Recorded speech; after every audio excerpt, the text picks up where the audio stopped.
गोगावले आणि तटकरे यांच्यातला संघर्ष तसा जुनाच आहे। आत्ताच्या टप्प्यावर निवडून येण्याच्यासाठी शिवसेनेची मदत घ्यायची आणि निवडून आल्यानंतर मात्र शिवसैनिकांचं खच्चीकरण करायचं असा आरोप तटकरेंवर लागतोय। मात्र या संघर्षाच्या जुन्यापासून आत्तापर्यंतच्या प्रवासाचा एक आढावा आपण पटकन घेऊया।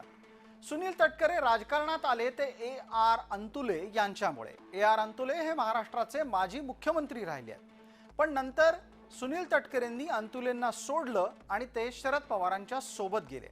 म्हणूनच चिडलेल्या अंतुलेंनी तटकरेंना टकमक टोक दाखवा एवढं मोठं विधान केलं होतं।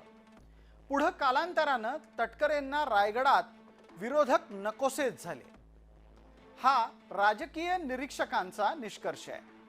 गोगावले 4 वेळा आमदार असल्यानं ते आता तटकरेंना डोईजड होण्याची शक्यता आहे, कारण आता गोगावले सत्तेत आहेत। तटकरे यांच्याकडून गोगावलेंच्या विरोधामध्ये स्नेहल जगताप यांना पाठबळ दिलं जातंय।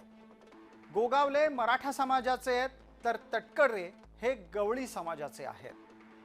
तटकरेंच्या गवळी समाजाचं अत्यल्प मतदान असूनही तटकरे मात्र कायम सत्तेत असतात, हे त्यांचं यशस्वी समीकरण।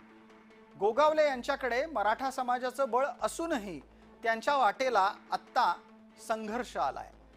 गोगावले पालकमंत्री झाले तर आपली मुलगी अदिती तटकरे हिला ते आव्हान ठरतील, हे सुनील तटकरे पुरेपूर ओळखून आहेत। आता भाजपा आणि शिवसेनेचं गोगावले यांना पाठबळ मिळतंय, तर दुसऱ्या बाजूला कुटुंब केंद्रित राजकारण केल्याचा ठपका तटकरेंवर ठेवण्यात आलाय।